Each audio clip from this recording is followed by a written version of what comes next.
Hello everybody, it's TS Knows, and today we're going to be breaking down Acorn and Bolts and how they managed to win the last Duo Div Cup of the season. Really impressive performance. They got 2 wins, so we are going to break down their second win from the day and really delve into how they do it. The first thing to note about this team is that they land this Pumpkin Harmony Hills split, and it is super strong in terms of heals. One of the things that came with this Fort Nightmares updates is these little pumpkins. And these pumpkins drop god heals whenever you break them. Already, halfway through their loot route, they already have 3 fizzes, 2 splashes, just crazy heals. The only issue with this drop is the guns aren't great, but because they have so much loot controlling both the pumpkin and Harmony Hills, all of this area, the chances of them not having the loot they need to win is very low. Now, you probably know Bolts and Acorn love to land Supernova Academy, but because this is West rather than their home region of Central, and they're on that higher ping, about 30 to 40 ping, they choose to land this more low-key, less contested drop, rather than con that better loot at Supernova. One of the things you notice here as Bolts loots is he's being super aware to piece all these right peaks and piece up the buildings. The reason for that is because their loot route is so long, having to come from up here at the pumpkins all the way down into Harmony Hills, it is a prime opportunity for a team to teeny strat them. They are in first place right now in the tournament in this game, so it makes sense for them to be hyper aware so that they don't lose a game randomly because a team teeny strats them. It's always better to be over-prepared than preparing to fail. From here, they do like the standard setup they did throughout this tournament, which is base up mid-map around these mountains. The basic idea is, with this new surge, you want to minimize the amount of time you spend rotating. So if they are towards center in this power position, it means they do not have to rotate much later in the game because they're already towards center. On top of that, they have a lot of opportunities to get tags towards this Harmony Hills side, towards OXR, and even south of them towards this other side of the mountain. So they have good opportunities to get damage. On top of that, it makes it very unlikely they are going to take damage themselves in this early to mid game. From here, Acorn makes sure that they are set up in terms of mats, drops down, refarms, and so now they're going to be able to play out from this surge base with cap mats on both players, and all they really have to do is peek, do their best to not take damage, and try and get as many free tags as they can. From here, it's kind of just like this bit of the waiting game. You just have to be super patient and really passive with this new surge. For all of you that don't know, the new surge went from total damage, which is just however much damage you've done throughout the game, to now it's net damage, which is the amount of damage done, so the amount of damage you've done, minus the amount of damage taken. So if you are running around mid-game and you're getting a bunch of tags, but you yourself are getting fried, you are going to be massively punished with this new surge. Because of this, you are seeing far more teams play far more passive in their mid-game. Acorn, being one of the best IGLs on the region, really in the world, is no stranger to this adapting to the meta in order to perform at his best. From here, it's that same real core strategy. You just sit up in your base and you just keep looking for the free tags. You don't really try and force anything. You just keep taking the tags you'll get. Again, I'm trying my best to make this interesting, but at a core level, with how this new surge plays, you are really strongly de-incentivized from going for any real power plays. You really only want to stay in your base. During this downtime, Acorn leaves a heal up top, runs around, and is able to stack up more mobility and more heals. This is going to make it easier for them later on because they can use this launch pad if they want to rotate next zone without burning any of their crash pads. And they also just picked up amendments as well, which means they can now tank in zone if they want to. Gives them more possibilities. One of the things I always talk about when it comes to Fortnite is controlling your own destiny. You see top tier pro players do it very well, where it's they do everything they can to keep as many possibilities open and don't limit themselves so that the lobby dictates how they have to play. Because Acorn now has crash pads to rotate, a launch pad to rotate, a med mist to rotate, he has so many options that he can rotate however he wants to rotate in these upcoming zones. The game is not going to dictate to him how he has to rotate. From here, he gets a really, really good 5th zone pull, and that med mist is going to come into play. Because he was able to bring that med mist over to his base before, he is now going to be able to use that med mist if he wants to tank here, which he's going to do. Instead of staying on that edge, he decides to try and force towards middle to try and play a little bit of a split base. This team pushes up. Bolts tries to get to Acorn, and the idea of the play kind of goes poorly. The idea was to try and have Bolts and Acorn play split base to try and control this side, but because this team instantly pushed up, it forced Bolts off that position and they were forced to regroup. However, even with that, Bolts and Acorn still find themselves in a god spot towards the middle of the zone right here, and they have a free rotate in really no matter where this next zone pulls. They can't really have a bad zone pull here because they're towards this center zone position. That is one of the benefits of being center 6 zone.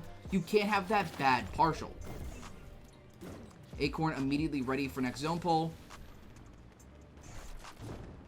Instantly goes. This is where things get a little sketchy. Yamzo and Ritual already being in that bush causes things to get a little sketch. Forces Acorn to build to Bolts.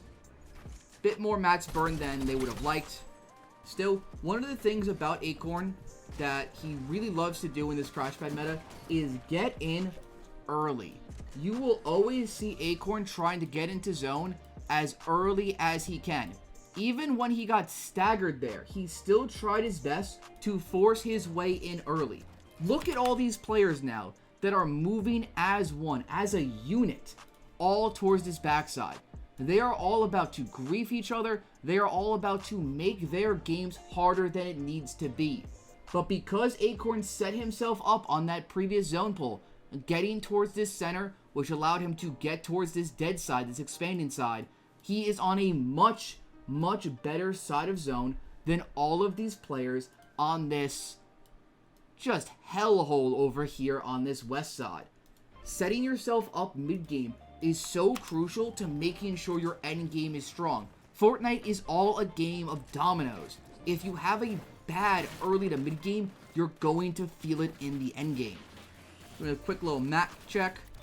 Bolts and Acorn both really good mats right now. Both nearly 1,000 mats each. And again, they just find themselves on such a better side of this zone. That left side is so congested. They pre-fizz, they're ready to go insta, and they're off one of the first teams to react to this zone.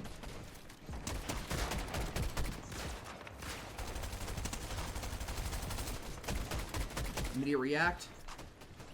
Playing off awareness well there. They hear Ritual get knocked. Are able to play off, and the player that greeds to try and go for Ritual's body, they're able to immediately kill, netting them 2 bodies worth of loot.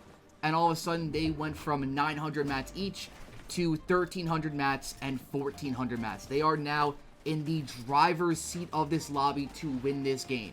From here, they're going to do what you should always try and do, which is focus aside. You're never going to see Acorn in this zone even edit on his left side. All he's going to do is control this north side and just keep looking from this same peak. It's a good spray there. And again, all he's trying to do is just punish and control his side of the zone. He's not trying to do too much. He's just trying to get these free AR kills. We're not trying to force kills. Our mats are so good. 1,300 on Bolts and 1,000 on Acorn. They do not need to force a kill right now. What they need to do, because their mid-game has been so exceptional because of Acorn's IGLing, is just play for the free kills that will come to them and establish their win condition when it comes.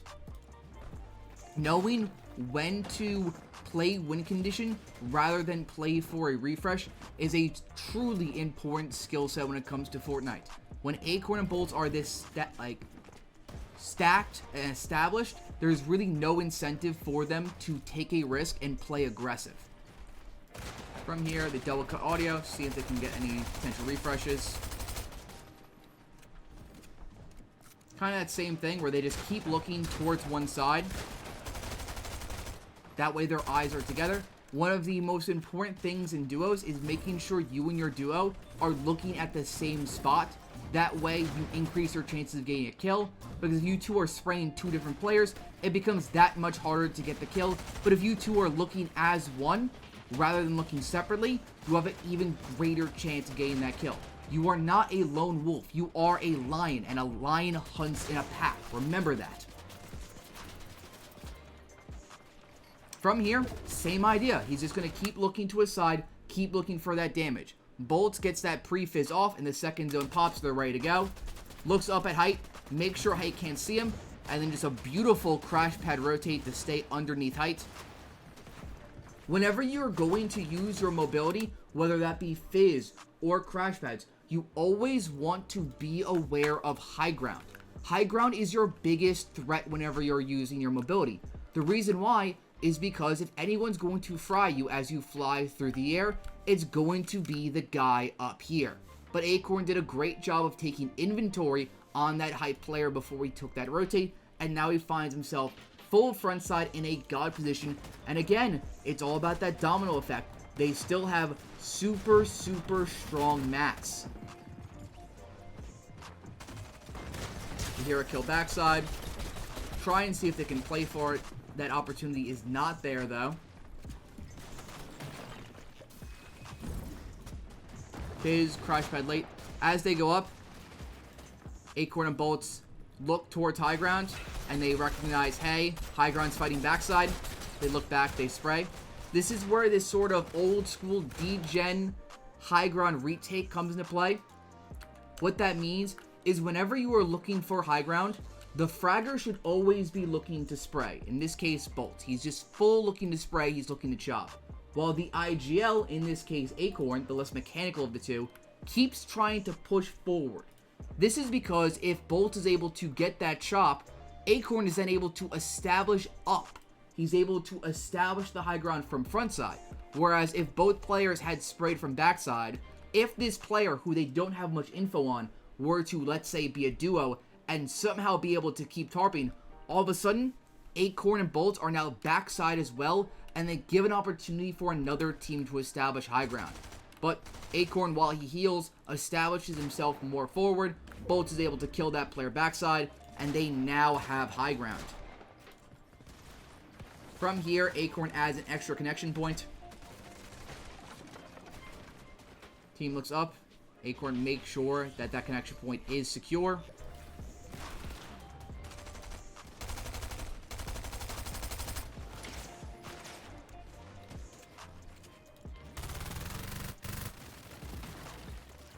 Constantly glancing backwards, making sure they're not getting chopped, as well as pre-fizzing himself just in case they do get chopped. From here on out, it's really just a game of constantly applying pressure. As long as you are constantly applying pressure and glancing back to make sure you are not flanked by a crash pad or being chopped, it really becomes impossible for any team to really take this high ground from you.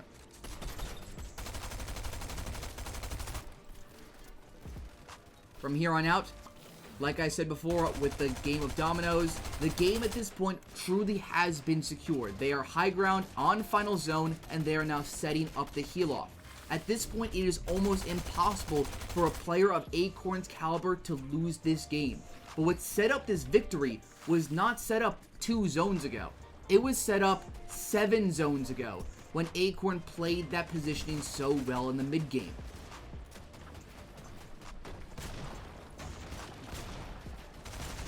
From here, we'll give it a little fragger, his little highlights, as he just goes to work, massacring this lobby.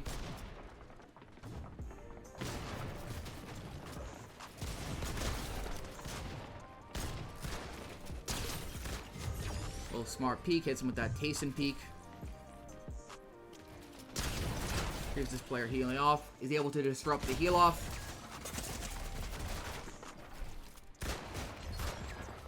Acorn is able to get that kill, which is honestly better considering the siphon, and then Bolt is able to identify where those extra whites are, and in the end, doesn't even matter. So that is how Acorn and Bolts managed to win the last Duo Div Cup of the season. Really impressive performance out of both players with the new Surge. Really a mid-game masterclass that set up this victory royale. Hope you guys all enjoyed.